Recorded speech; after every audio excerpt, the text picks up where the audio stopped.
നമസ്കാരം. വർഷങ്ങളായി ഉപരോധങ്ങളുടെയും രാഷ്ട്രീയ സമ്മർദ്ദങ്ങളുടെയും ഇടയിൽ നിലകൊണ്ടിട്ടും ശാസ്ത്രീയ സാങ്കേതിക മുന്നേറ്റങ്ങളെ ആയുധമാക്കി പ്രതിരോധ ശേഷി ശക്തിപ്പെടുത്തുന്ന ഇറാന്റെ സമീപനം മേഖലയിൽ നിലവിലുള്ള ശക്തി സമവാക്യങ്ങളെ തന്നെ പുനർരചിക്കുന്നതാണ്. ഭീഷണിയുടെ ഭാഷയ്ക്ക് പകരം തയ്യാറെടുപ്പിന്റെ യാഥാർത്ഥ്യം ഉയർത്തിപ്പിടിക്കുന്ന ഈ നിലപാട് യുദ്ധം ഒഴിവാക്കാനുള്ള തടയിടൽ തന്ത്രത്തിന്റെ ഭാഗമാണ്.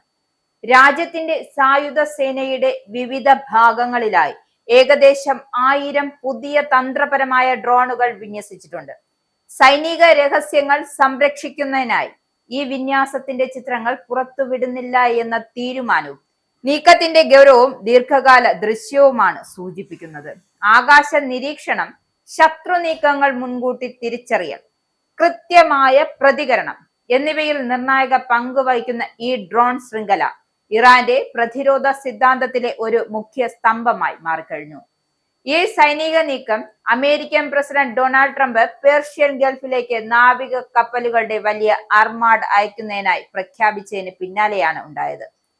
വിമാനവാഹിനി കപ്പലായ USS എബ്രഹാം ലിങ്കൺ നയിക്കുന്ന കപ്പൽ കൂട്ടം മുമ്പ് വെനസ്വേലയിലേക്ക് അയച്ചതിലും വലുതും ശക്തവുമാണ് എന്ന അവകാശവാദങ്ങൾ ട്രംപ് ഉന്നയിച്ചു. ട്രൂത്ത് സോഷ്യൽ വഴി അദ്ദേഹം നടത്തിയ പ്രസ്താവനകൾ വാക്കുകളുടെ ശക്തിയിലൂടെ സമ്മർദ്ദം വർദ്ധിപ്പിക്കാനുള്ള ശ്രമമായി വിലയിരുത്തപ്പെടുന്നു.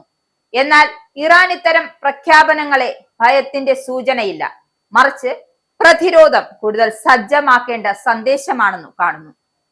കഴിഞ്ഞ ജൂണിൽ ഇറാന്റെ ആണവ കേന്ദ്രങ്ങളെ ലക്ഷ്യമിട്ട് അമേരിക്ക നടത്തിയതായി അവകാശപ്പെടുന്ന വ്യോമാക്രമണങ്ങൾക്ക് ഓപ്പറേഷൻ മിഡ്നൈറ്റ് ഹാമർ എന്ന രഹസ്യ നാമം നൽകിയിരുന്നു.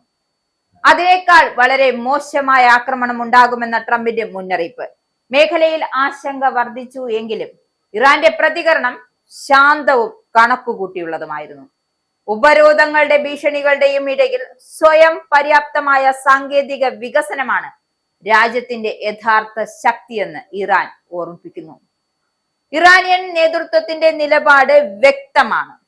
പരിമിതമായ ആക്രമണം എന്ന ആശയം തന്നെയാണ് ഒരു മിഥ്യ. സുപ്രീം നേതാവായ അലി ഖമേനിയുടെ മുതിർന്ന ഉപദേഷ്ടാക്കൾ മുന്നറിയിപ്പ് നൽകിയിരുന്നത് പോലെ അമേരിക്കയിൽ നിന്നുമുള്ള ഏതൊരു സൈനിക നടപടിയും യുദ്ധത്തിന്റെ തുടക്കമായാണ് കണക്കാക്കപ്പെടുക. അത്തരം സാഹചര്യത്തിൽ പ്രതികരണങ്ങൾ ഉടനടി സമഗ്രവും അത്ഭുതപൂർവവുമായിരിക്കുമെന്നും അവർ വ്യക്തമാക്കുന്നുണ്ട്. ഇത് ഭീഷണിയല്ല, ആക്രമണം ഒഴിവാക്കാനുള്ള ശക്തമായ തടയിടൽ സന്ദേശമാണ്. അതാണ് ഇറാന്റെ ഭാഗത്തു നിന്നും ഉണ്ടായത്. ചർച്ചകളെ ഇറാൻ തള്ളിക്കളയുന്നില്ല. എന്നാൽ ഭീഷണികളും സൈനിക സമ്മർദ്ദങ്ങളും ചർച്ചയുടെ പകരക്കാരാകില്ല എന്ന് രാജ്യം തുറന്നു പറയുന്നു. നീതിയുക്തവും സമത്വപരവുമായ കരാർ എന്ന ആശയം പരസ്പര ബഹുമാനത്തോടെയും സാർവഭൗമത്തെയും മാനിച്ചുകൊണ്ട് മാത്രമേ സാധ്യമാകൂ. ഉപരോധങ്ങളും ഭീഷണികളും തുടരുമ്പോൾ സ്വന്തം ജനതയുടെ സുരക്ഷയും അഭിമാനവും സംരക്ഷിക്കാൻ എല്ലാ മാർഗങ്ങളും സ്വീകരിക്കാനുള്ള അവകാശം ഇറാൻ ഉറച്ച നിലയിൽ പ്രഖ്യാപിക്കുന്നുണ്ട്. ആ തീരുമാനത്തെ ആർക്കും മാറ്റാനാകില്ല.